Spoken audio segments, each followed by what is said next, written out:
70వ దశకంలో తెలుగు నేలపై అడుగుపెట్టిన నక్సలైట్ ఉద్యమం ఇక్కడ ఎందరో వీరులను అక్కున చేర్చుకుంది. వారందరూ ప్రజల కోసం తమ తల్లిదండ్రులను కూడా కాదని జీవితాలను త్యాగం చేశారు. కానీ వారి తల్లిదండ్రులు మాత్రం ఆదరించేవారు లేక ఒంటరి జీవితాన్ని గడుపుతున్నారు. ఇక్కడ కనిపిస్తున్న 85 సంవత్సరాల ముదుసలి యశోదమ్మ. ఈమె మావోయిస్టు కేంద్ర కమిటీ సభ్యుడు నరసింహారెడ్డి అలియాస్ జంపన్న తల్లి. గత 40 సంవత్సరాలుగా తన కుమారుడి కోసం కళ్ళు కాయలు కాసేలా ఎదురుచూస్తోంది. కనబడ్డ ప్రతి ఒక్కరిని తన కొడుకు గురించి వాకబు చేస్తోంది. కుమారుణ్ణి చూడటమే తన చివరి కోరికగా రోధిస్తోంది. నరసింహారెడ్డి అలీ జంపన్న కొడుకు రావాలే కొడుక, నువ్వు రా. నేను పచ్చబడ్డ వచ్చింది 3 ఏళ్ళ కింద చేయి కాలిగింది. మళ్ళీ ఇప్పుడు కాళ్ళు ఎత్తారు చేయలేస్తారు.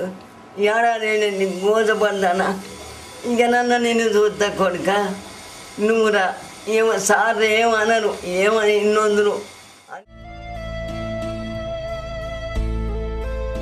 మావోయిస్టుల లొంగుబాటుకు పోలీసులు ప్రయత్నం చేస్తున్నారు. మావోయిస్టుల తల్లిదండ్రుల వద్దకు వెళ్లి వారి బాధను మీడియా ద్వారా ప్రపంచానికి అడవిలో ఉన్న మావోయిస్టులకు తెలియజేస్తున్నారు. Narasimha Reddy alias Jampanna central committee member మావోయిస్టులు. గత 30 సంవత్సరాలుగా అజ్ఞాతంలో ఉన్నారు. మావోయిస్టుల దాంట్లో పనిచేస్తూ ఇప్పుడు సెంట్రల్ కమిటీ మెంబర్ అయ్యారు. తర్వాత వాళ్ళ తల్లిగారు యశోదమ్మ ప్రస్తుతము మల్కాజ్గిరిలోని అనాథాశ్రమంలో గత 4 నెలలుగా ఉంటుంది.